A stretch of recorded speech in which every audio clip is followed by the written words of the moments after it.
मु एबे सबु खुशी पाई जाईछि नयागढ़ आछि तो मो सांग तितली को देखा करी जीबी एक कथा सुनिले से बहुत खुशी हेबो ए समय रे भाबुछि तितली ता गां रे थिबो एउ तो तितली गां ही देखा जाउछि अरे ए अबेलाटा रे किए आछि जाय मु देखि किए आछि अरे शिवानी तू आछु हां तो सांग शिवानी आसीछि हेले तो मो एमिति केमिति होईछि से कथा छाड़ से कथा बहुत कथा तू भीतर को आ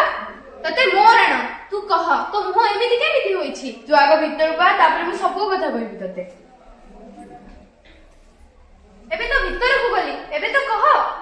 जानिछु तो परे मोर भी गुटे स्वप्न थिला पाठ पढ़ी तो परे तू जेमिति एक लॉयर हेछु सेई परे मु भी गुटे बड़ चाकरी करबी हेले दिने हां दिने रही गलु कम पई कह दिने कॉलेज रे फेरुथिबा बेले किछि गुंडा आ बदमाश मिसी मो को एसिड फोपाड़ी देले हां एसिड फोपाड़ले तो पुलिस स्टेशन में केस करिनु कोन फायदा से पुलिस स्टेशन जाईथिली एफआईआर मध्ये दाखल करिथिली हेबेले हेले से माने मते सेई कथा कहि तड़ी देले से माने बहुत बड़ लोक आमे ताको विरुद्ध रे कोनोसी केस रखि परिबु नाही हेले तू मो सहित आ मु तो केस रो दायित्व नउछि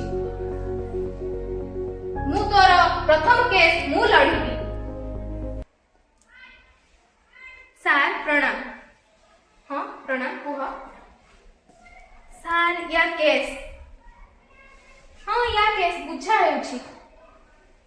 कोन सर बुझा हेउछि एते दिन हेलानी या केस बुझा हेउछि आपण जानि छ तो एटा केउ केस अरे आपण एते जो कोन पार्टी करछंती आमे बुझुछु या केउ केस सर बुझुछन तो आपण जानि मन नंती केते दिन हेलानी केस को आपण जदी ए केस हैंडल करि न परछंती तबे कोर्ट को फॉरवर्ड करंतु ओके फॉरवर्ड कर दोछु एबे हमें कोर्ट को जिबा मिलॉर्ड मोर क्लाइंट मिस तितली को दिन 2टा बेले किछिटा राक्षस मिसी ता मुह को एसिड फोपाडी छंती मिलॉर्ड मोर क्लाइंट मिस शिवानी तांको पाखरे तांको सांगर एसिड फोपाडी छंती तांको मुह को कोन प्रमाण अछि मिलॉर्ड यथेष्ट प्रमाण अछि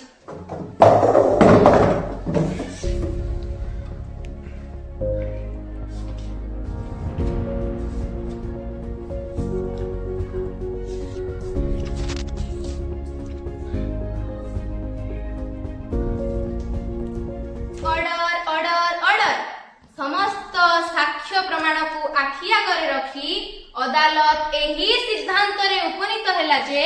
दोषी को आजीवन कारादंड सहित 50,000 टंका जरिमाना देबा को पड़िबो आजि पई कोर्ट टी अर्जेंट रहिला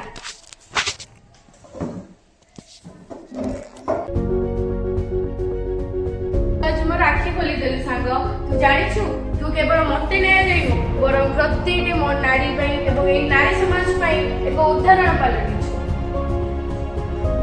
एहा तोर कर्तव्य थिला कि तो पई ए केस लड़ी ए नारी समाज को किछि उदाहरण देबा पई आमे दुई संग प्रमाण करदेबा जे